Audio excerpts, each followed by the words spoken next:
So we've had some issues with it already, but it seems to be doing okay now. Okay. It's kind of like, I guess, a better version of Zoom, right? And it's Yeah. more for recording podcasts, so you could actually edit it inside the kind of the actual app On and the stuff app. like that. Yeah, so it's pretty cool and it's easy to use. I try to post them as quick as possible, get the content out there, which is one of honestly the first thing I wanted to talk to you about because Yeah, you're man. the one that really knows how to use social media, bro. And I'm just getting my feet wet. So, dude, I mean, How it's often? How crazy. often are you gonna trying to? You're gonna be trying to put out podcasts, put out videos, all that. Um, Man, honestly, we're trying to get to 100. We're trying to do 100 this year. Okay. So if we do at least an average of two a week, Hmm. we could get to 100. But we've done a little bit more than that. Obviously, right now it's hot, right? Like everybody's jumping on and stuff like Of that. course. We assume that it's going to slow down at one point or another. So we're trying to get as many as we can early and try to continue that pace of at least two a week. When you say hot, do you mean other people that are doing it, or are you saying you guys in particular? Just how many? Well, I mean, because we're just putting it out now, people are like, "Hey, can we jump on? We could jump on. Yeah, We jump yeah, on." of course. Everybody wants to jump on right now, right? It's cool, Yeah. but I'm sure at one point or another we have to, save for a rainy day kind of thing. So Gotcha. I'm I not get it. Yeah. sure. I'm not sure if you do that. Do you get a lot of content and then slowly put it out, or do you just push it Yeah, out? no, man. I think what you definitely want to take as much content as you can per shoot. So per podcast, whatever it is, Mhm. you want to try to get as obviously it depends what you're dealing with, who you're dealing with. For me, where it is, who it is.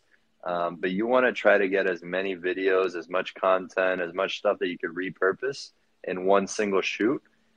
Because man, you don't know in 3 weeks if you're going to be able to do a shoot. So you want to have, as you don't know if you're going to have another person on for another 3 weeks.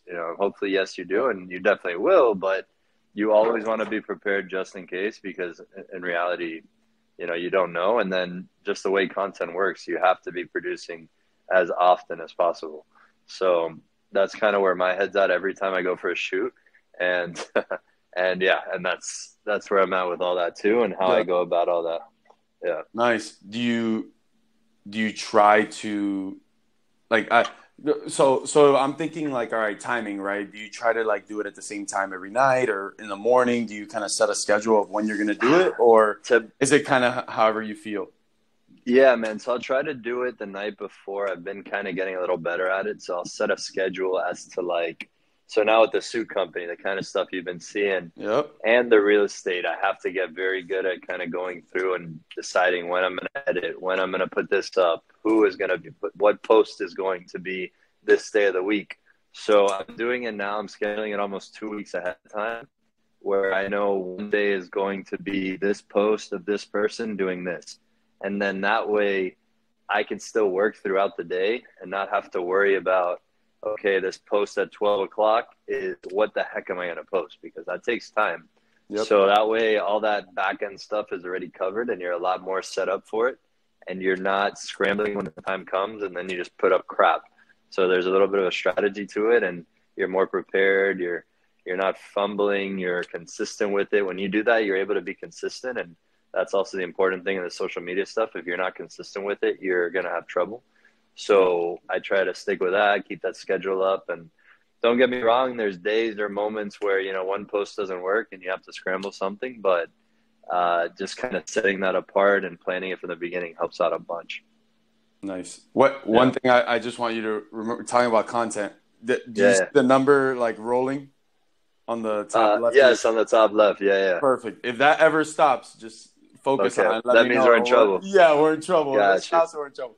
But okay, so yeah, that's one of the things that I talk with Ricky about all the time is really Mm-hmm. trying to set a schedule, and we've started to do that more so, right? But it's been 2-3 weeks, right? We're Yeah. trying to make sure that we kind of stay on that same thing. Like, hey, load up maybe a day for getting the content that we want to put out, and then putting it out little by little during the week. Is that what you kind of do? Do you take a day that you're like, all right, I'm going to pick the content that I'm going to do for the next 2 weeks, or Yeah. Yeah. So what I'll do, I don't have a specific day, but I'll know that, I have to be 2 weeks ahead of time. So depending on, what it is, I'll always have to have 2 weeks ahead of time. So I usually do it Saturday or Sunday. Just make sure the next 2 weeks are always full, or at least I have an idea of what's happening. Sorry, bro. I have a cat that's going crazy right now. Yeah, right. And that was him too. Dang. But there you go. He's gone. Yeah, man. So I try to be prepared in that sense just because, but you have to give it a day, because if not, if you go every single day, I think you're just kind of wasting time, and it's enough to just give, an hour one day, and you can set up, Cool. whether it's making 14 posts or whether it's creating a schedule for your posts, all that stuff. I think just spending one day, maybe it's a Monday morning, whatever the case may be, and just getting prepared. And who's helping you with this? Is it all you? Are you editing? Are you doing it all? Or Yeah, man. Over the last 2 years, I got pretty familiar. When I started out, I had a friend tell me, "Hey, why aren't you posting on social media? You have to be doing this. You're in real estate. That's kind of the name of the game. It's exciting. A lot of people aren't doing it. That's kind of how it's trending." So then I was never one that liked to post my personal stuff. If anything, I was just posting the baseball stuff and that's it. But if you use social media more so for business, and that's how you're, getting in front of people, you're networking, whatever the case may be, that's fine. And I realized, I kind of had to be in this for business. There's a direct correlation to being successful in real estate, at least that I've seen, with posting consistently. So I ended up, just starting out with that, learning my posts in the beginning, my videos, just doing it with all by myself for the most part. And then I've gotten better at it, and I've learned a lot over the last 2.5 years, man. Just how it works, how to edit videos, how to take pictures, lighting, captions, all that stuff, man. If you need help with any of that, there's a lot of cheat codes that save you a lot of time, and I'd be able to help out in a bunch of ways. Oh, I'm gonna pick your brain, brother. Yeah. I'm gonna pick your brain, man. Because we knock our heads a lot of the times, like saying, "Hey, what's gonna be the thing that works, right?" But if somebody else has done it and knows how to do it well, we're more than willing to listen, right? Because anybody that can help us continue to kind of push through that social media barrier. Because I had the same idea, it's right? Tough, man. It's a lot of work. For me, it was like baseball, my fiance, like, the stuff that everybody does, right? Congratulations, by the way, brother. Thank you. Awesome. And you too, bro. You too. You Man. got married. We're getting old, man. We're getting old. I know it's getting on us quick, but those are the things that I had to overcome too. Did you? It's funny because I even wrote it down. I saw you doing the videos, and even right after COVID, I think it was probably around that time that you started. Yeah, it was right when COVID started. When COVID started, I got into real estate, and I had got my real estate license during my first pro ball season, and didn't really use it. Then COVID started. During that COVID off season, I was like, "Hey, why don't I get into this? I could still work out, still train, make a little money." Started going well, and then just enjoyed it, man. I really liked it. I like the freedom of it. I like the competitiveness of it, and the ability to build a brand, which is very cool too, as opposed to sitting behind a desk or having to be stuck, 9-to-5 job, that sort of thing. Yeah. No, it's definitely, I guess, the closest you could probably get to sports. Yeah, the competitiveness is definitely something that you feel a lot, because it is a very saturated market. There are a lot of realtors, and there's a lot of people, real estate investors, developers, lenders. There's a lot of people in the industry overall, and man, there's a lot of people that aren't good, and there's a lot of people that are good. So it's not an easy market to break out of, but similar to baseball, man, it's a challenge, and if you do things the right way, it'll pan out over a long period of time. Do you think? I know you kind of hit on it a little bit already, but how beneficial was social media directly impacting the real estate and your real estate? Yeah. So when I started out, I would say I had no idea really what to expect. I just figured, I had a friend tell me, look, there's this realtor. She's extremely successful. Now the lady I've gotten to kind of meet her a few times over the last 2 years, and during COVID, she absolutely blew up and became by far the top realtor in Miami. And she was establishing herself on social media before, and she was killing it before. But during COVID and during this whole time period, she absolutely blew up, but like on another level, because she was already big. She just absolutely dominated the market, and it was because she was ahead of her time and ahead of other realtors' times in social media. So she had a great following. But then for my sake, it was like, all right, I'm starting out.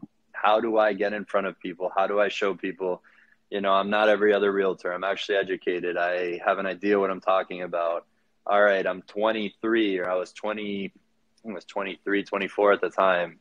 How can I get people to trust me to work with, a big investment like this?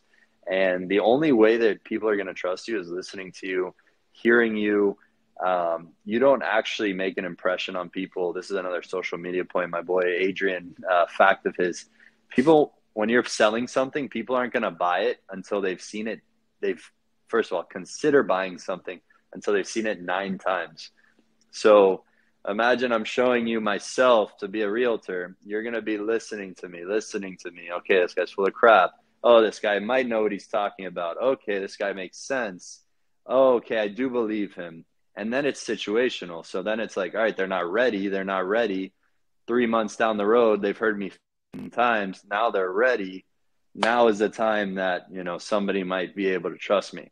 But it's all about impressions, being in front of people. It's not necessarily, you might get lucky and it's one time you're good to go and, you get a client. But the reality of it is you have to keep making impressions on people and doing it the right way, showing, you're somebody that knows what they're talking about versus just, you're posting one time every 3 months and that's it. Yeah. So it's basically, in a sense, nurturing your clients right? And nurturing your prospects. It's all relationship building. I mean, ideally people work with your friends. You go, there's a guy, he says, specifically for real estate, you want to go shopping with your friends. You want to feel like it's that way. That's the case, but the way I would say that, it's also a very important investment. And I've seen some pretty tough situations where, people have bought in a property and it turns into a terrible investment. And yeah, you worked with your friend, but now that person's kind of screwed over because their house is worth a lot less than what the market depicts that it's worth. So I would say working with people you trust and that are your friends, but that also know, what they're talking about. Dude, how hard was it during COVID? And we're gonna get back to everything else, man. I'm sorry. Yeah, no worries. In this, and we could talk for a while, I'm sure. Yeah, man. So how was it during COVID when you were, I'm sure, dealing with so many offers and multiple offers, and you were so above, I'm sure, what the house was actually worth? Like, when was it you said, all right, stop? Like, I'm sorry, like my client's just not going any higher. And I'm sure you lost some houses and some sales because of that. Was that the case?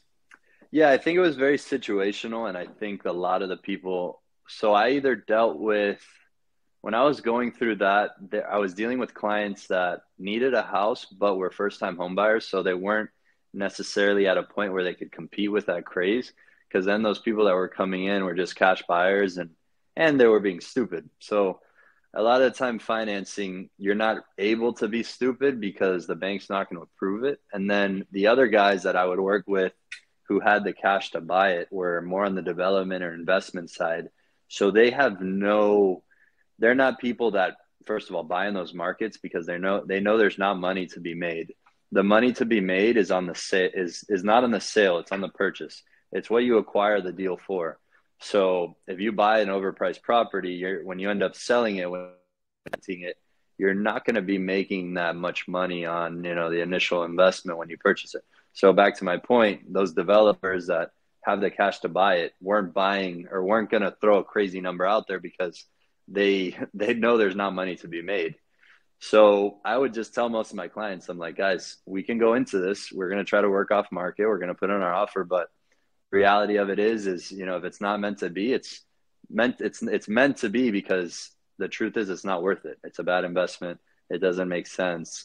Um, and yes, some people, for example, bro, I bought my place during uh it was like probably middle of COVID. And I thought as a realtor, I had overpaid a little bit.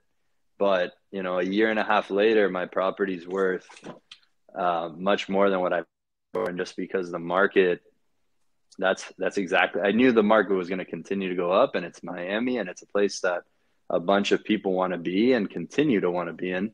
So it's a safer investment. Now, I'll see properties that are buyers that just spend stupid money in a neighborhood they shouldn't be spending stupid money in, and that's when I get concerned, and that's when I say something. But you could kind of tell, man. You can look at the numbers and have an idea of what's a smart investment and honestly what's not. So if you were now, we're gonna get into a tougher situation, right? If you're Yeah. at this time right now, Mm-hmm. you're like, hey, where do you go? Where in Miami is a place to invest right now? If you were to have some cash set aside and you're like, all right, it's time to invest in Miami, you want to come down there and do it, where would you go? In particular, Miami, man, Miami in general is pretty safe. I think any neighborhood. The Mm-hmm. reality of it is, it's not so much. I wouldn't look at it so much into that. Obviously, there might be some neighborhoods that aren't necessarily, yeah, that you go Yeah, into. yeah, But yeah. I think the way to shape the question is more so, where would you get the best deal? Because the Grove is safe. The Brickell is safe. I'm not a huge fan of downtown just because of how much traffic, but there's a lot of new construction happening there. Um, Gables, Pinecrest, places in Homestead. There's a lot of new developments going on. There's a bunch of neighborhoods, Kendall, whatever the case may be. But I would look at it more so, where can you get the best deal? So if a property, very simply put, if a property is worth $1 million and somebody has to sell it for 500,000, whether that's in Kendall, whether that's in Coral Gables, whether that's in Brickell, all of those are very safe neighborhoods in Miami. And I don't mean safe crime, I mean safe investment wise. So, so yeah. Yeah. So the point there is, like, where can you get the best deal? And if you're getting the best deal, or you're getting a crazy deal in any of those markets, you're going to be safe.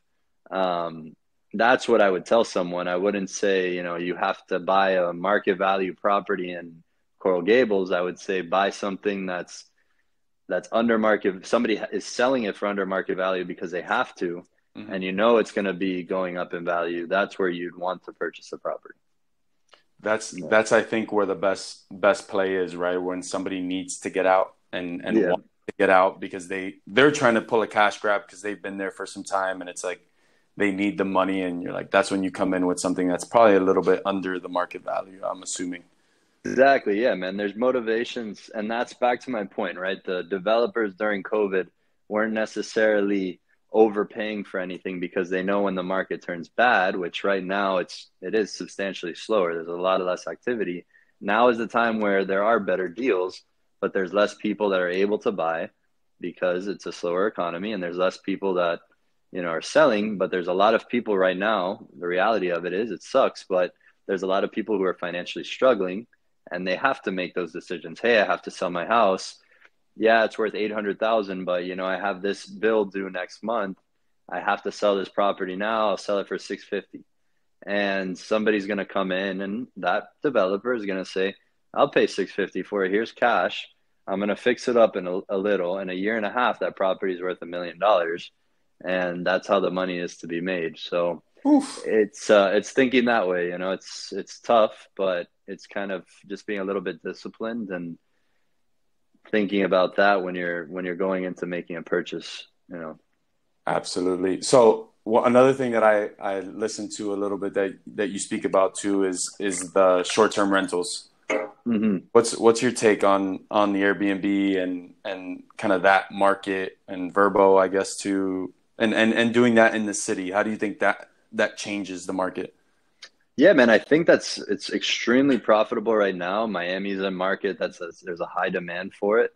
My only concern with that is the legality behind it. I know there's a lot of new laws coming out that are going to restrict short-term rentals, and in a week, if a law passes that says this district is no longer allowed to, this business or this building is no longer allowed to have short-term rentals, then that investor that goes into that is not going to be happy.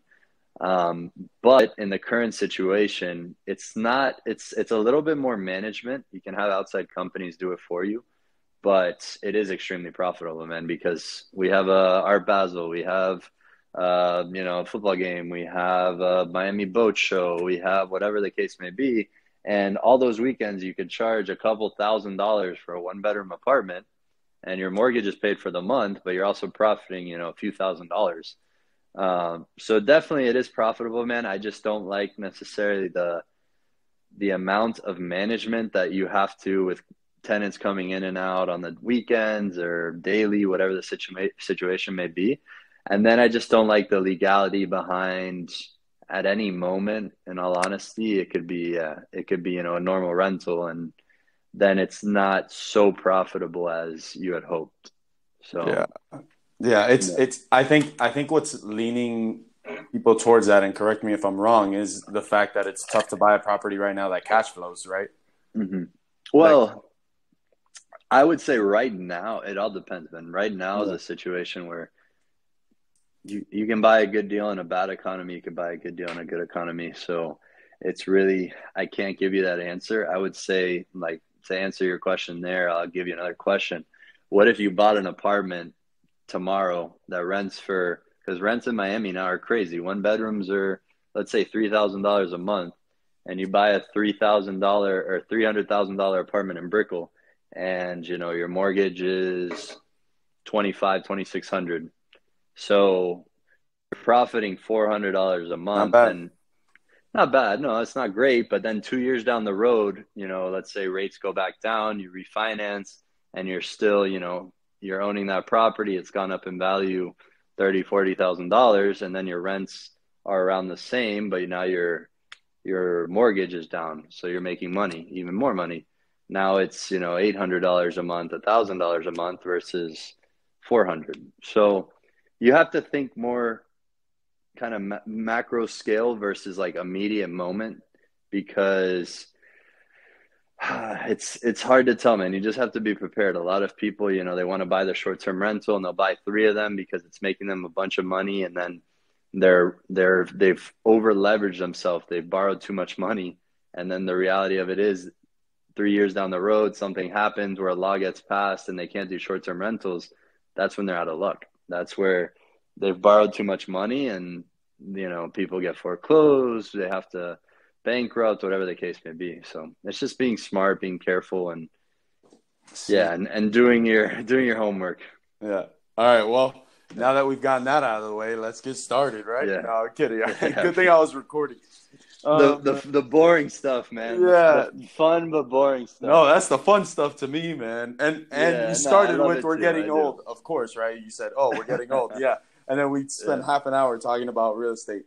But all right, brother, I want to kind of take it back. Obviously, we kind of jumped the gun a little bit and talked a little bit more about what you're doing now and how you've really become successful. And I mean, one of the most sought out real estate agents in Miami.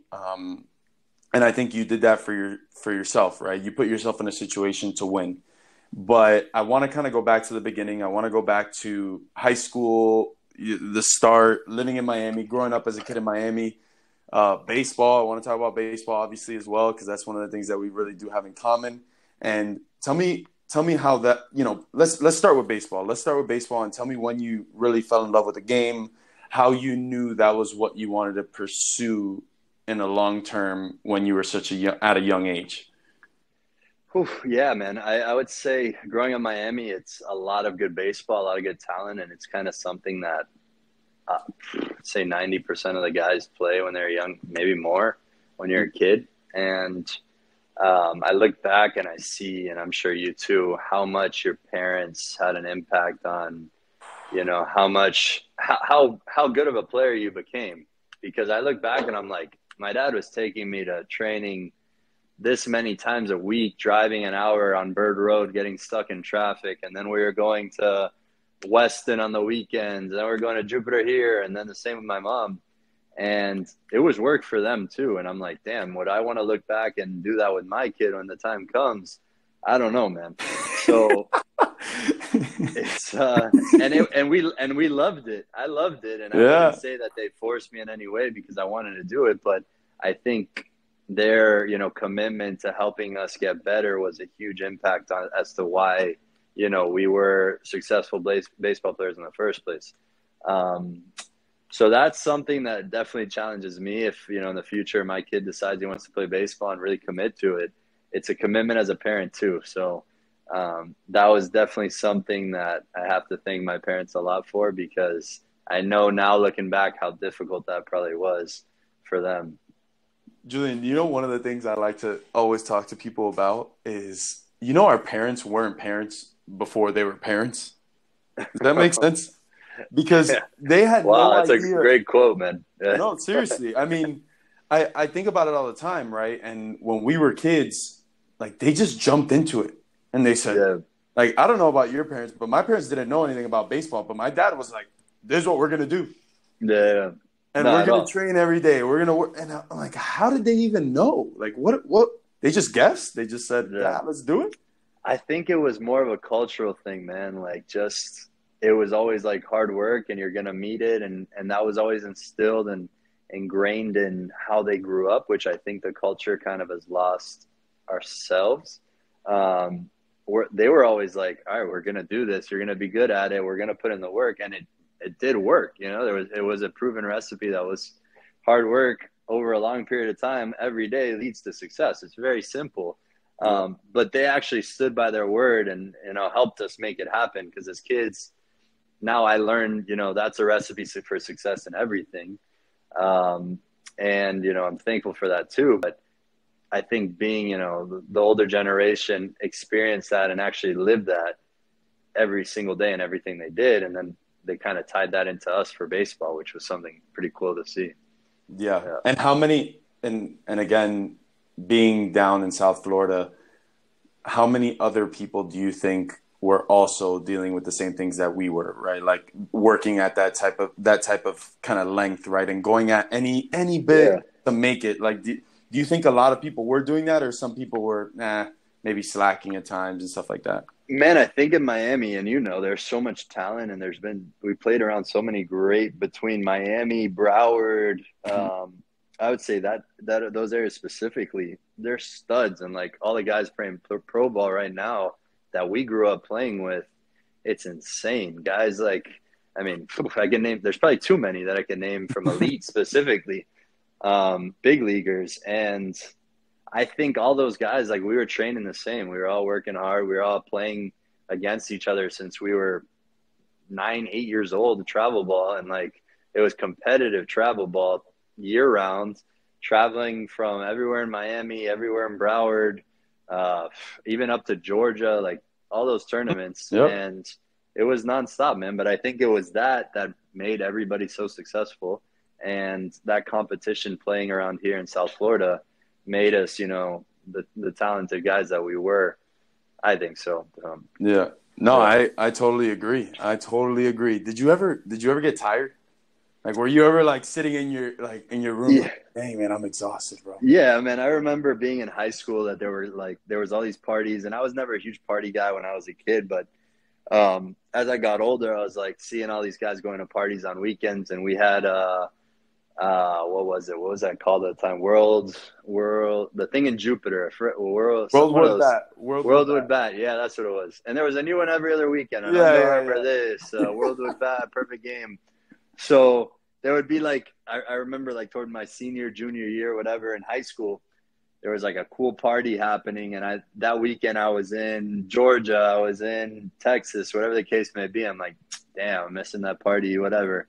But in the back of your head, you're always thinking, it's going to pay off, but it gets tough. It's that challenge. What are you giving up to be, successful at what you actually care about and what you like? So just a matter of choices.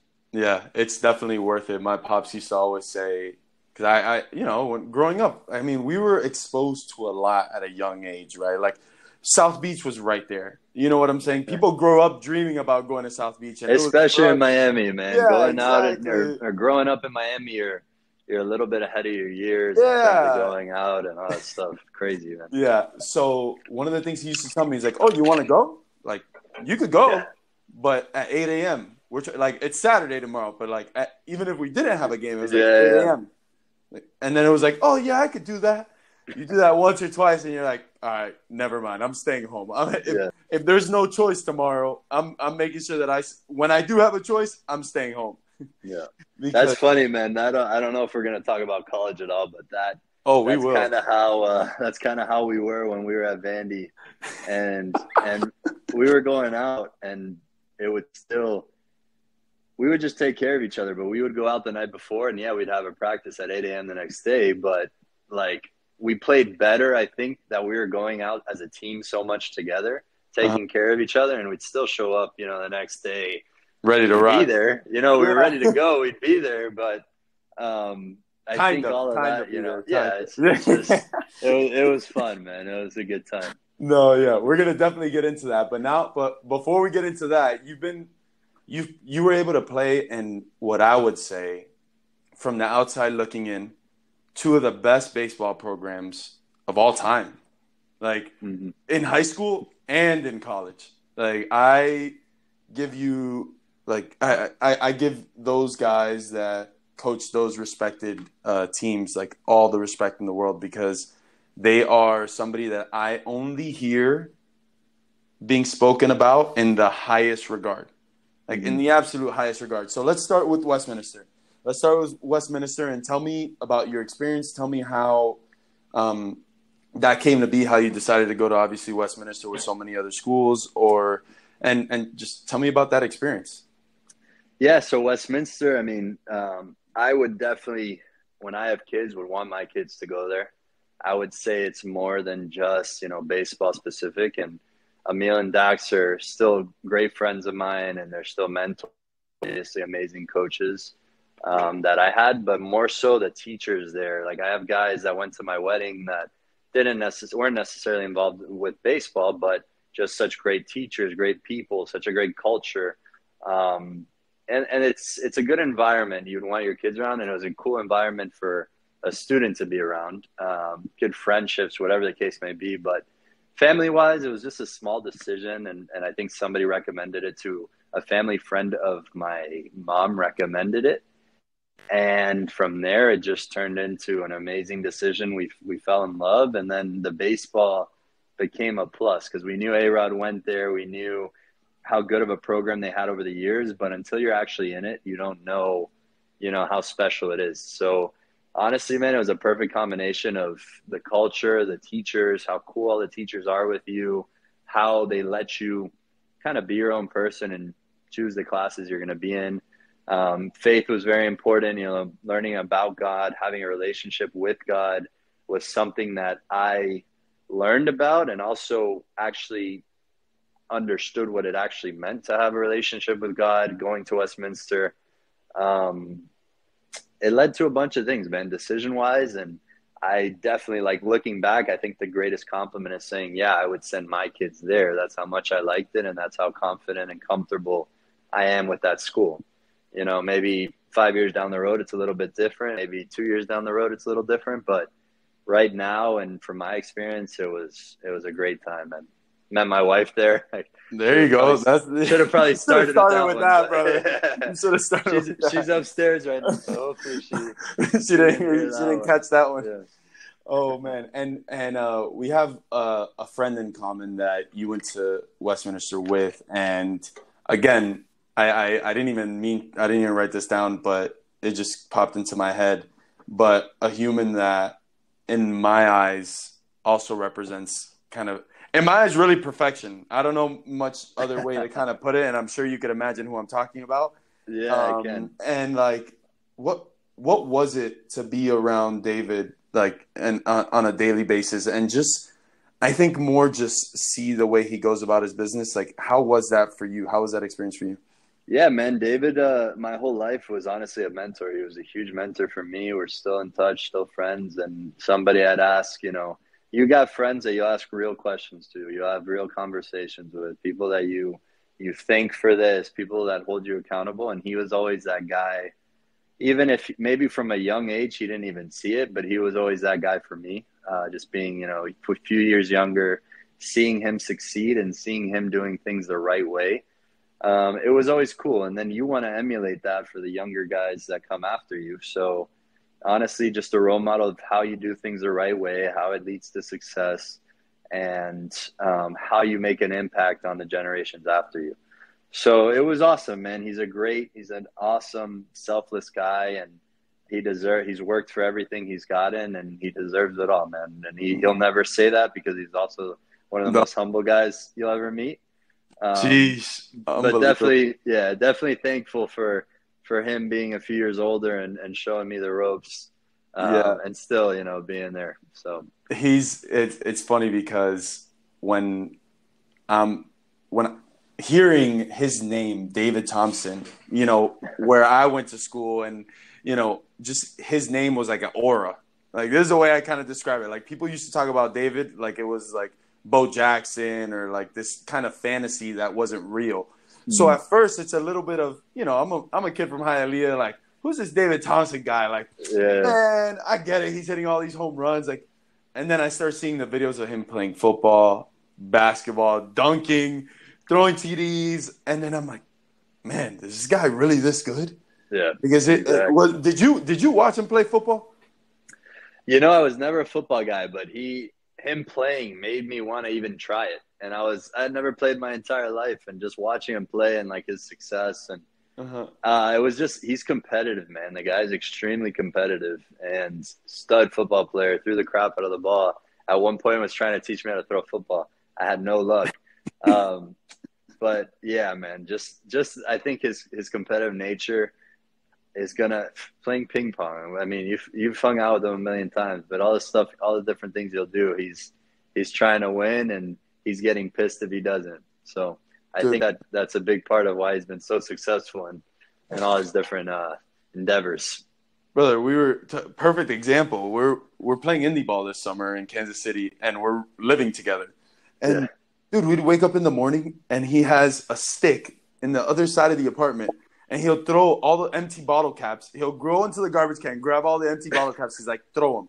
And then I throw them, and he hit him. He's like, no, throw them harder. So I'm like, oh, you want to play, David? All right, let's play, bro. You want to play? Let's get after it. And we're just, dude, this is 10 o'clock in the morning on a Sunday. You know what I'm saying? Like, and he's like, no, let's go. Playing pool, anything and everything he does. Man. The most competitive dude that I've ever met, man. It's crazy. All right, so now we're talking about baseball. We're talking about Westminster. Walk me through the draft process. Before the draft process, walk me through the recruiting process for you. Mm-hmm. Tell me how that came about, how'd it go, any kind of obstacles that maybe you had to face that you could help others kind of go through those a little differently if you think it would help. Yeah. I would say, so for me, it's like a lot of guys, and how it is now, it's crazy, man. It starts at a young age. I think now it's gotten even crazier with all the perfect game and all that stuff. I hate to say it, but I think you have to go to those perfect game tournaments, because that's where, most of the recruiting is done, and they don't really go to your high school games as much as that. So if you want the most amount of eyes, you want the best schools, the best coaches, it's at those perfect game tournaments. And it goes back to the point, like, hey, my dad was telling me you got to go to this, and I would fight him on it. Like, I've gone to 5 already this, summer. Why do I have to go to this one? And at the end of the day, he was right. It's crazy, man, but it's the case. I would say go to those tournaments, get on a team that goes to those tournaments, play around great people. But then when it came to the recruiting process, Miami, being in Miami, they start early. They're getting their guys early on. I wanted to try to go out of Miami and do something different. So I was in between a few different schools. I was always a fan of South Carolina because they had won like 2 years back to back when we were growing up. Yep. I liked Stanford. I liked UNC. I was going to get more specific, go to Stanford. I never ended up going to that visit. My first visit was to UNC. And then I went to Vandy instead of Stanford, because Stanford pushed my visit back, this was my sophomore, junior year of high school. And I ended up going to UNC, had a good time. It was cool, but everybody was nice, but it wasn't like as exciting. There wasn't much energy. It was just like, it's a cool place to play, cool stadium, cool city. But then I went to Vandy and there's music playing. The guys are all homies, awesome guys. The coach was the man, joking with you.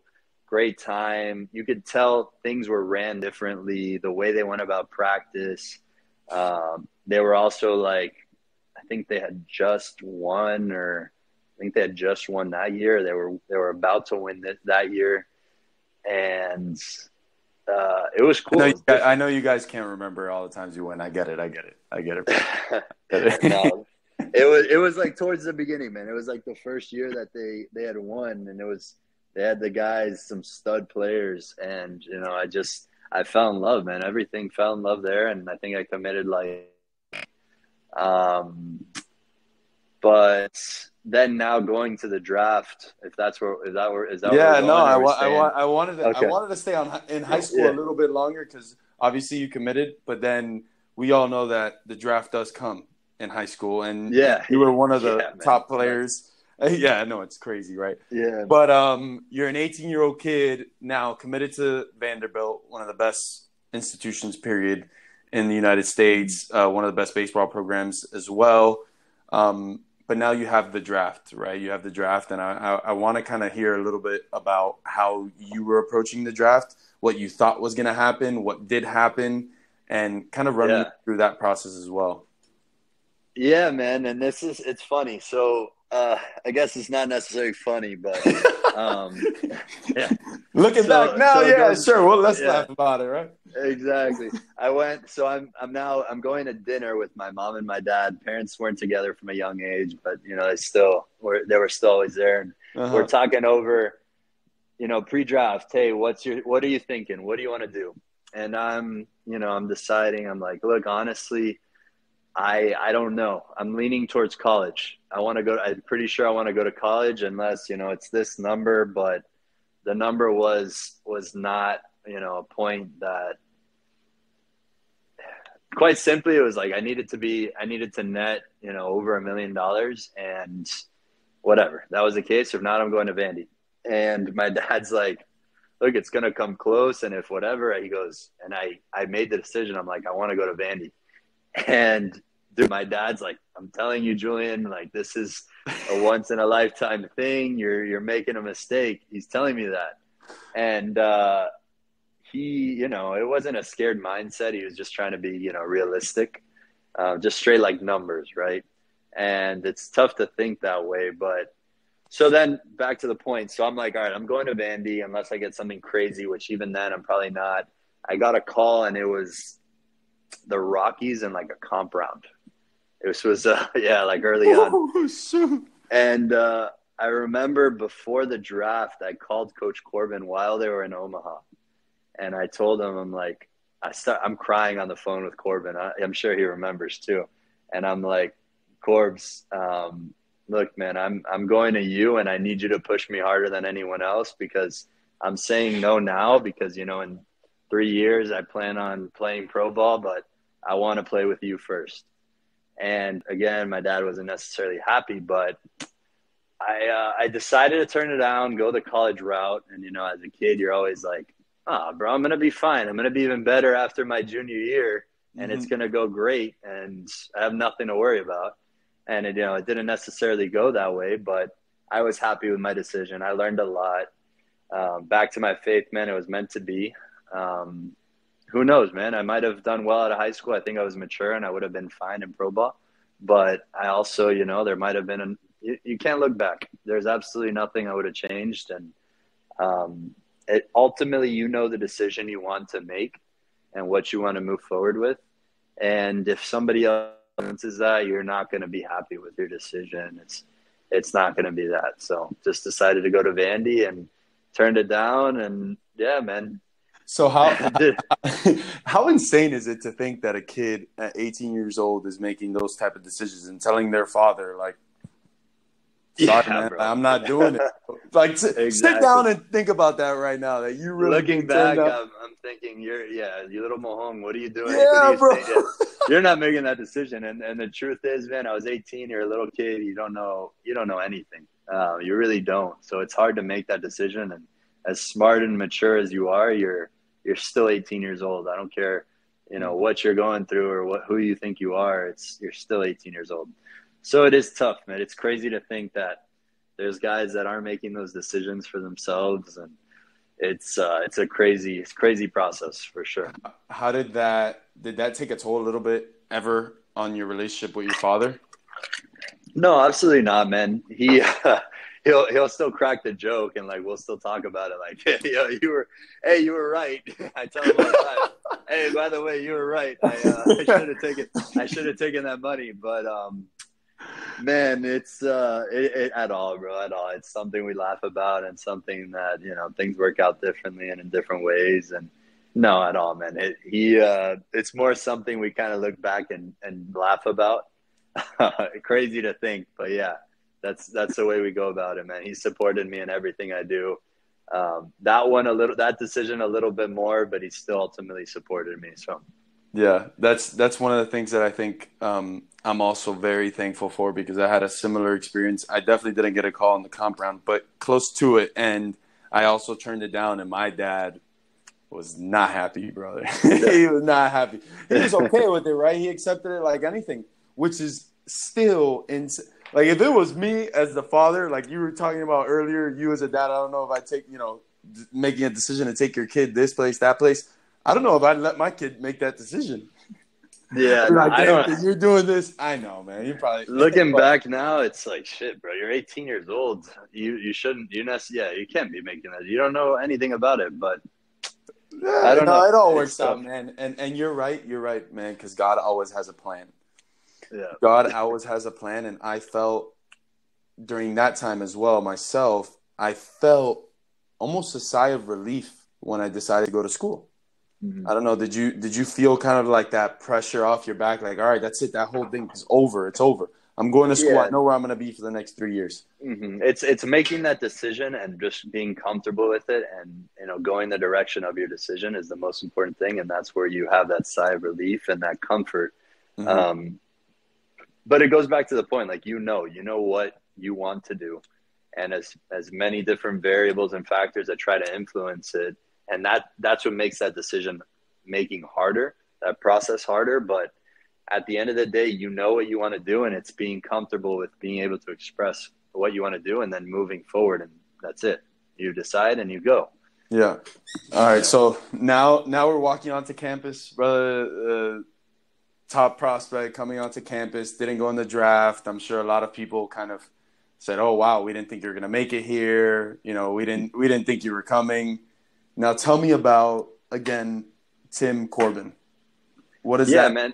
I would say back to that point, we had so many guys. We had, I think, 19 in that class, and we were nasty. We had some stud recruits coming in that turned down the draft. We had a guy, Donnie Everett, who passed away, man.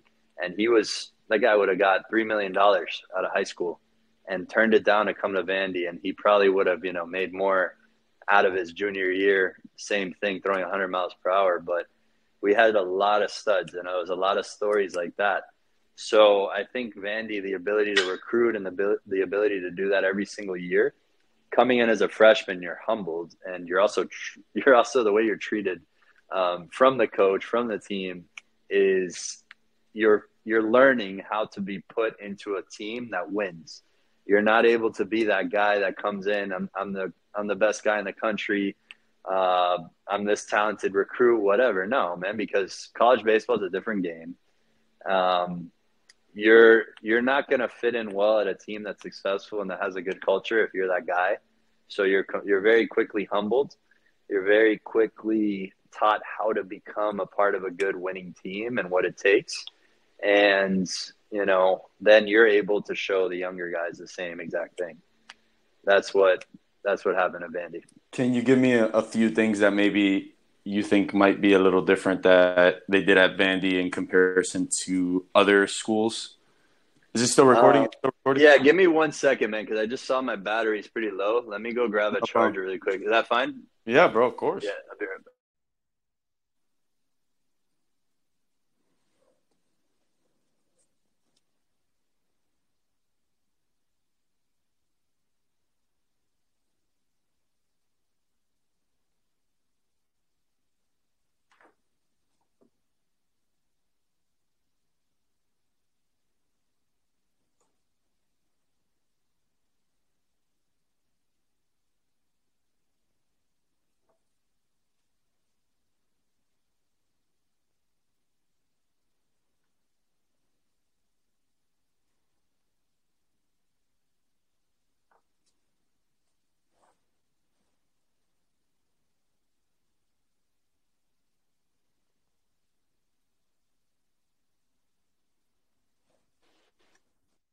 Sorry about that, bro.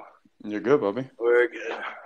But it was the question of details, right? Yeah, give me some details. Give me some details. What's different? Because there's obviously something going on over there that's different than everywhere else, bro. I want to hear it. Man, I got my MBA when I was in the minors, and I think that was a waste of money and compared to my experience at Vandy.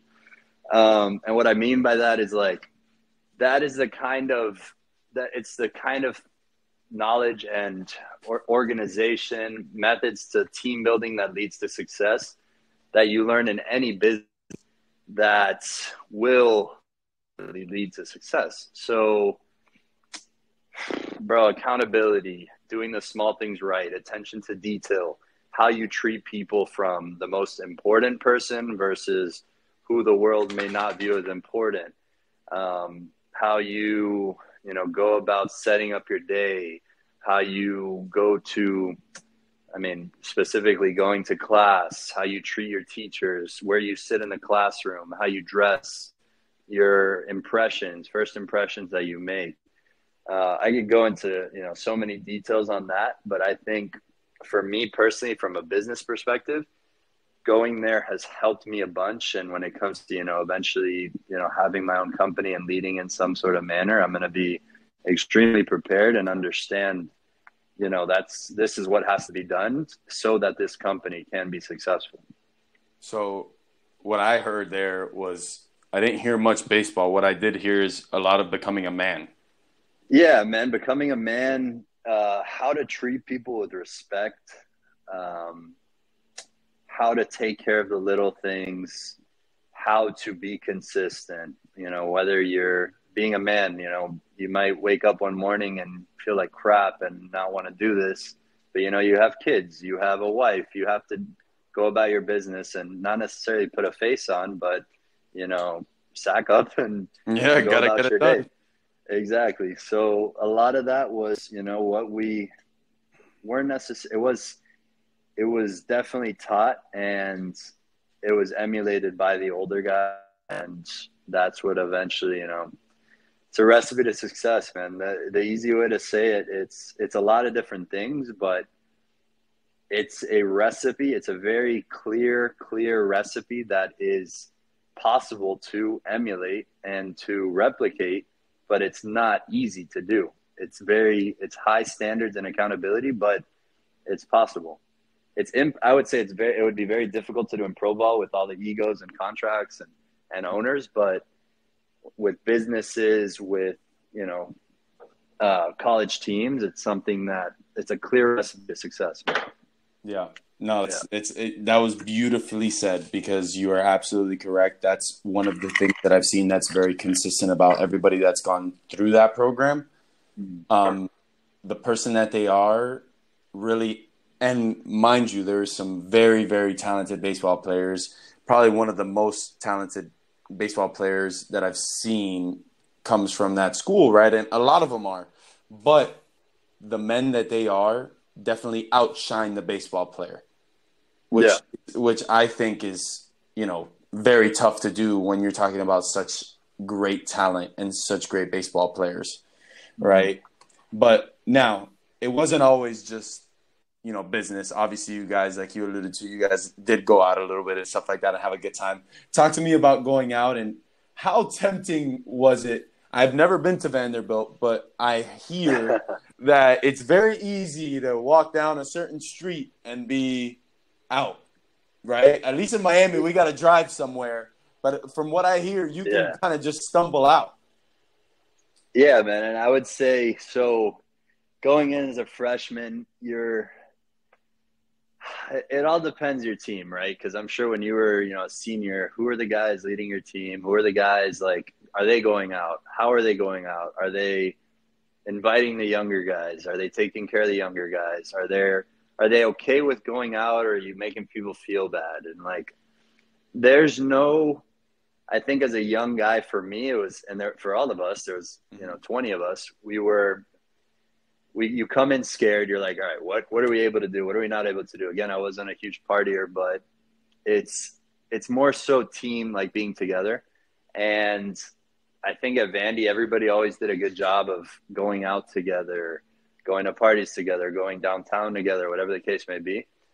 But it's doing it the right way. So, like, I'll say my freshman year, my sophomore year, we would go out, but it was never like, to be honest, the year we won the national championship, we had gone out over that year more than ever before. And it was like, it was every age, It was like we were inviting the freshmen, we were inviting the juniors, the seniors. We were all together all the time, whether we were out, whether we were eating, whether, and we would have, we'd go out on a Saturday night, and Sunday we would have a practice, but everybody was taking care of each other. The coaches weren't hearing about, somebody doing something stupid, because the older guys on the team, the younger guys everybody was getting home safe, making smart decisions.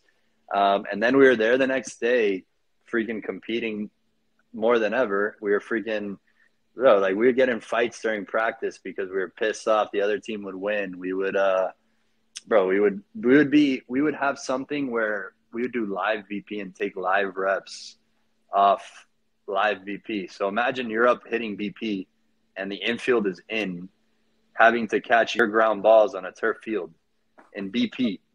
You gotta be kidding me. And if we miss them, we're roasting each other. We're ripping each other. You're soft. You're this. What are you doing? Our coach is ripping us because we're missing those balls. And it was all like fun and games, but it ultimately made us like one of the best defensive teams in the country. And we had fun doing it. We're freaking ripping guys who were missing, easy fly balls, live reps. And that's kind of what made it fun and made us, held everyone accountable during something like BP. Yeah, even it's one of the things that I think really do make baseball players better. And I think any athlete really is, even in practice. Like, practice should be the hardest thing that you have to do. Like, you should make practice very, very difficult. And that's saying a lot in baseball, right? I would say yes and no. So, because, bro, we would get so intense that we had guys laying out. We had guys running bases and, like, breaking wrists, which is like, guys were dying. That's a little far. We would get so, bro, there were points that we would get so hyped up during practice BPs, and we're freaking laying out for balls. And there's a kid that I think sprained his wrist, I remember, during live BP. And at that point, you got to be like, all right, man, no, cut it down. I get it, good rep, but you can't be doing that. We got a game, brother. You got to be ready for the game. You're good. Exactly, man. So, and it's a longevity thing. Like, I think something as I learned, I was always a guy in the weight room, like pushing hard.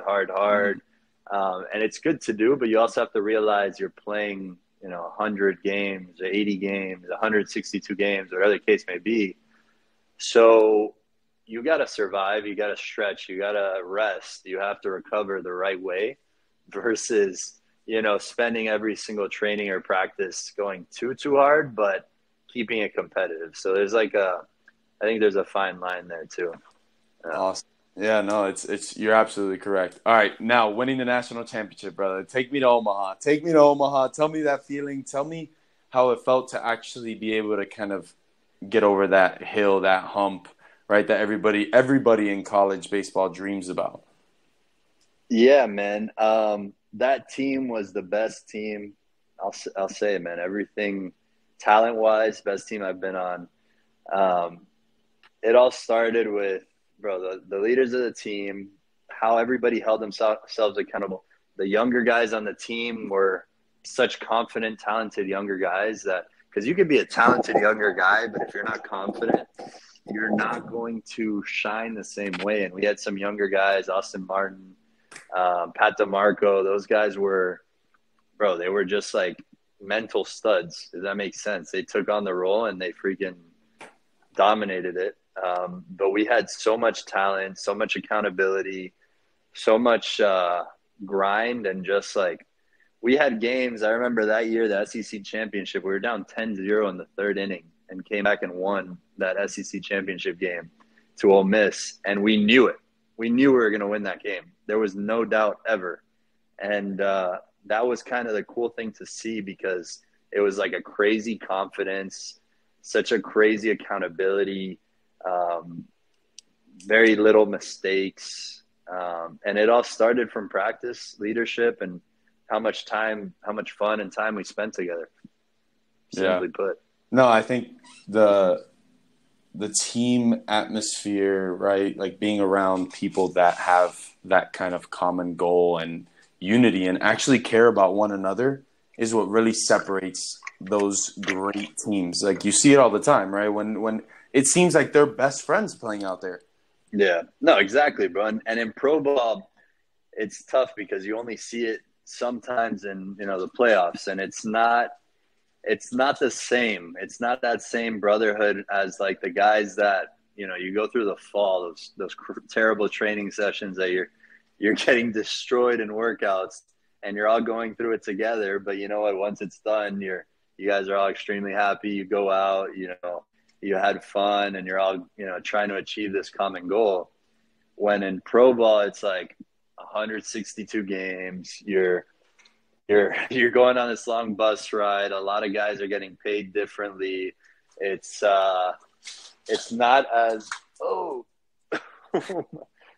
my dog just fell down the stairs. No way. Are you okay? She's okay. But yeah, man. So that's the thing. When you have that common goal and you have people that genuinely care about each other and have been playing together a long time, now with NIL stuff, it's even crazier. But it's easier to have that love, that family, that connection that it's very hard to do in pro ball. Yeah. Now, when you did get to pro ball, was it what you thought it was going to be? How did kind of the perception change? Like, did you know all of this going in, or was it something that you acquired over time and started seeing it like, wow, maybe this is a little different than what I thought it would be? Man, it was a lot of what you've heard. It's crazy, man. It's a big business. It's ultimately a lot of business, and bro, you can be honest and shed light on it. And I think, it's still, successful guys. And I've seen guys that weren't necessarily supposed to get paid a lot and be a big leaguer, become big leaguers. But then you also see those guys that they signed for a lot of money and didn't necessarily play alongside of them. And you'll be like, dang, how'd this guy get this? And they'll still push him up. Mm-hmm. So there's a lot of that, unfortunately, that where it is a business. And then you'll see, the teams that are successful in the big leagues are the ones that spend money. I mean, to put it simply, the Marlins haven't won in X amount of years because their ownership wants to save, millions and millions of dollars on players, on facilities, on whatever the case may be. And then there's the successful teams that are spending in the offseason, acquiring the right players. And then it's like, all right, you're a fan of I'm a Marlins fan. I've been a Marlins fan my whole life. But how do you, now that I see it that way, how am I a fan of a team where the ownership doesn't want to spend money and go into helping out, to win for their team? So it's been challenging for me, but I don't know, man. I'm more on the side of pro ball as a business, and it's tough for me to say because, I'm a baseball guy. I've been a baseball guy my whole life. But I don't know how it would be able to change. I'm not sure unless you have like the right people behind it, but it's very difficult to make it something as like pure and beautiful as it was when we were growing up, high school, college than versus pro ball. You know? Yeah.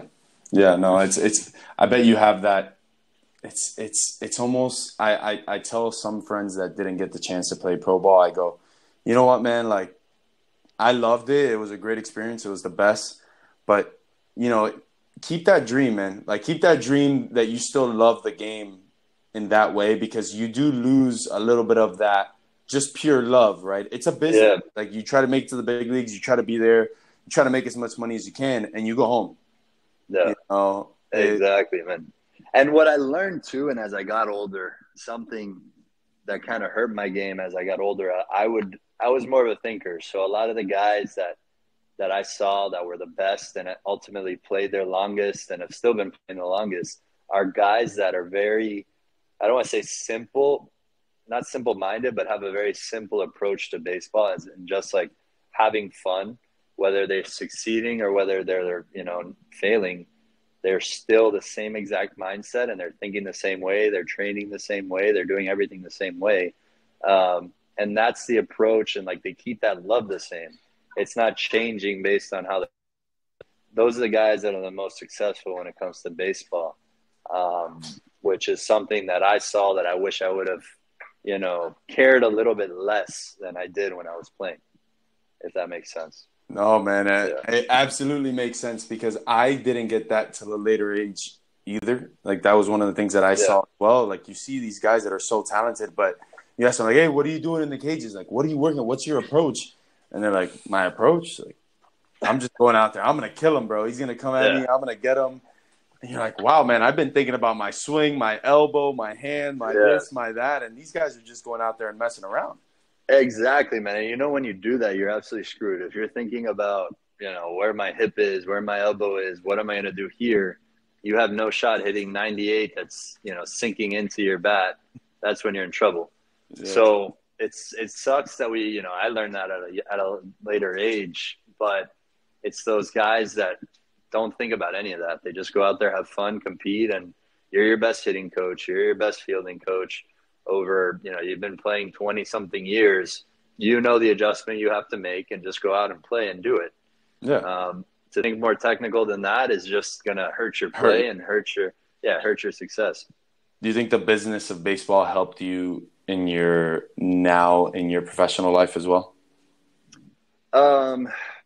Man, I wouldn't say the business of baseball. I'd be honest, it goes more back towards, I think, the grind of it from a young age, the practicing, the consistency, the dedicating yourself to a goal, and not necessarily seeing the benefits right away, but sticking to it. And, you start, we strike out a lot. You strike out a lot and you fail a lot. Oh, yeah. And then when you hit that one home run, it's the best feeling in the world, man. I tell everyone, there is nothing, and I say it, nothing that compares to hitting a bomb in a big situation is the best feeling you're ever going to have. Besides, of course, my wedding. That was amazing, and that was the most important. Attaboy. But second is hitting a home run. Hitting a home run is definitely the best feeling in the world. So it's and that's something, I think, an advantage that we have specifically as baseball players. We failed so many times, and understand it's okay to fail, and you just got to stick with it, keep going, keep training, doing the same thing, and it pays out. I think in business a little bit more than baseball, but there's more, you just got to stick to it, and the success comes, man. Have you heard, I'm sure you've heard this quote before, the definition of insanity is doing the same thing over and over and getting different results or something like that, right? And expecting different results. I get that, but I have a problem with it sometimes too, because I think it sometimes leads people to think like, oh, then I'll just quit. Like, oh, if it's not working, like, let me just quit and do something else. Yeah. Do you think that that's kind of the mentality that maybe some people sometimes that didn't have to go through what we went through in a sport like baseball might have that mentality and get that kind of? Yeah, man. I think that quote, I agree, man. I don't necessarily, I would say for most situations, I wouldn't agree with that quote, because from a business aspect, if you market, real estate. I know if I continue posting, I continue marketing, I continue doing business the right way. And right now I may not be getting business, but 10 years down the road, if I keep doing the same thing, I'm going to have a referral network of hundreds and thousands of people because, you know, I've made so many connections over 10 years. So for that, I would say, no, it's continuing to do those things and you're going to be successful. Now, if it's like relationships or certain things like that, then maybe I can see that quote, but I disagree, man. I think if you understand the formula, you're doing things the right way, you continue on the right path, things start paying out, which it might not immediately see that, but you can think it through and be logical about what you need to be consistent with and what is more so like a fairy tale of, hey, I need to step it up and do something else. Yeah. That's awesome, man. All right, last thing I want to ask you, bro. I know I've had you for a long time, but if you don't mind, I'd love to talk a little bit about fashion, brother, because I see that's something that you're really into, and I want to talk about your suits as well because it's something that I'm very, very interested in, and now I see you kind of expanding not only from real estate, but now into obviously fashion, which is something that you've always had. I looked back and I can see that that's something that you've really always taken seriously. But where did this come about, and when did you decide to kind of jump into it? Yeah, I mean, the first thing that I came upon was I was at a wedding in Casa de Campo about 1.5 years ago, and it was, you know, beautiful wedding. Everybody's wearing this beautiful tuxedo, and it's extremely hot. It was everybody's sweating in their tux. It was everything was beautiful, but you know, everybody's wearing, all these guys are wearing these layers and layers of hot, you know, fabric. And I'm thinking, man, why hasn't anyone thought of making something a little bit more lightweight? Not a little bit more, a lot more lightweight, but it looks exactly the same. And, you know, there's been stretchy suits, there's companies out there, but I hadn't seen anything specifically in Miami that was that drastically lightweight that you could actually notice and feel a difference. So then the idea came to my mind. I was thinking about it and mentioned it a few times. My best friend, Adrian Mayan, since 4th grade, my best man at my wedding, he's very entrepreneurial as well, had a lot of success in the business world already. And he was working for a fashion company, I think at the time actually, and he was working for a fashion startup that ultimately he decided to move away from. And he had been thinking of starting his own fashion company. So I'm like, man, why don't we just do this together? Let's give it a shot. Why don't we go about the suits? And, you know, later we can he wanted to introduce some different products too. But with suits specifically, there's a new fashion company that comes up every other day. And there's a new line, whatever the case may be. But what logical reason does your company have to be successful that'll get a little bit more niche and create some sort of buzz? So, you know, our suits are drastically lightweight in comparison to everything else, but they look exactly the same. And specifically in Miami, I have to wear a suit as a realtor. Lawyers have to wear suits every day. Bankers have to wear suits every day. Restaurants have to wear suits every day. So many different people have to, but it's so uncomfortable in Miami. So then we're like, all right, man, let's give it a shot. We started making samples. We went in like 3 months in and we were waiting. We're waiting for the sample. Our first sample was the worst thing that you will ever see in your life. It was like, bro, it was like an itchy linen suit that was nothing like we wanted. Absolutely nothing. So I remember we got that linen suit and I was so excited. I went home from work because I had gotten the package in the mail and I was like, perfect. Bro, it was awful. So I think we gave it like a month off there and we were like, all right, this isn't going to work. Whatever. We kept going with our manufacturer. We kept trying. We sent them different fabrics. To make the story short, we spent a year finding the right fabric. 1 year. Yeah, it took a year. Just to find the fabric. And it was just like a fun project at the time. And we're like, you know what, man, if we find the fabric, we'll go with it. We'll ride. And we ended up finding the right fabric. And we're about to launch our third. We have 3 suits. And We have some good products, man. We've been getting a lot of great feedback, but we're at a point where we're just trying to build our brand up because, like in everything, if you have a good brand, you're going to be successful whether you're selling toilet paper or whether you're selling houses. It's all about building a brand and a following and a culture, and then it helps if you have a cool product and something special. Yeah. So it's been fun, man. We think our product, and we've heard a lot of good feedback that our product's very different and a lot of people like it.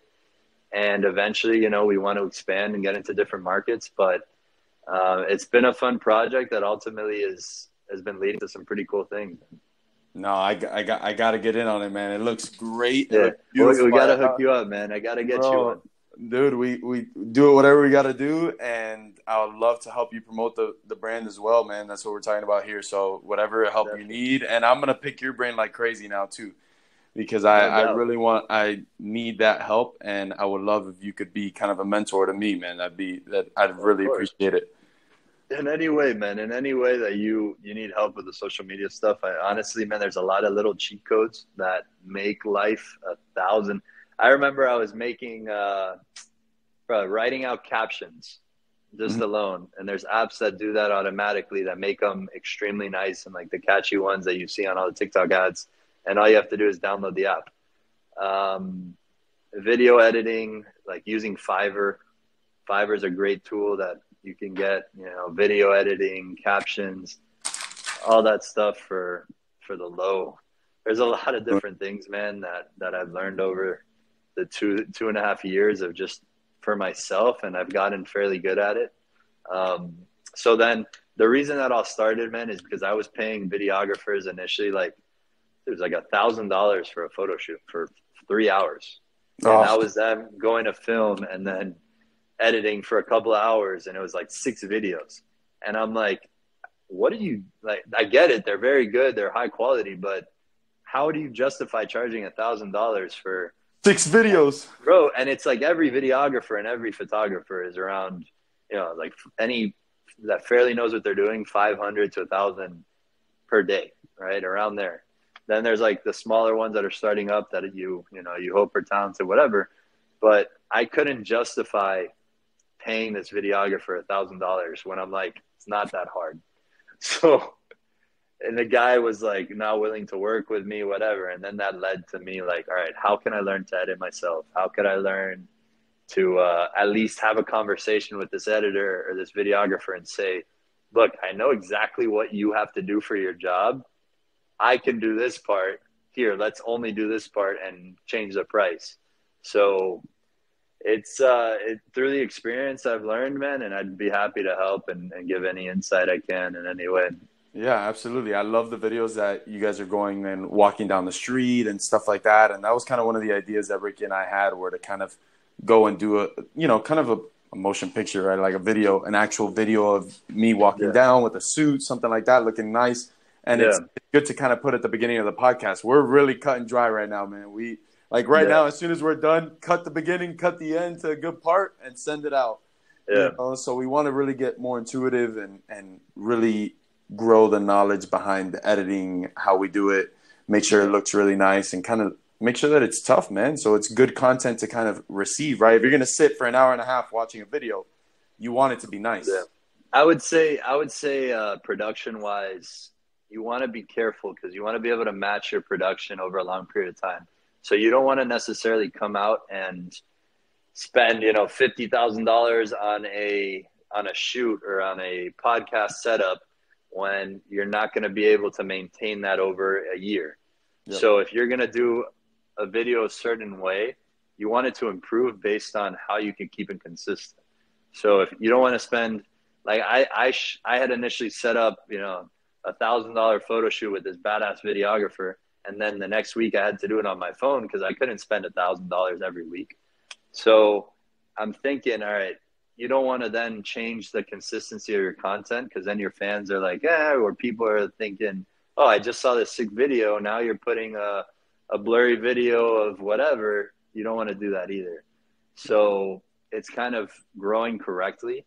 But most of the time, man, the phone stuff, the genuine personality, the providing value is really the most important thing, and just being genuine. And it's still hard for me to do because it's cheesy getting behind a camera, but you get better at it. And putting up a selfie video, you talking, you get more natural and you feel more confident doing it. Still extremely difficult, but you get better at it. But people sense that. People sense when you're being real and you're honest versus just, I'm reading this line and saying it because it's my job and I want you to watch my podcast, Yeah. So it's just being genuine, being like your cool, normal self, who you are, and that's it, man.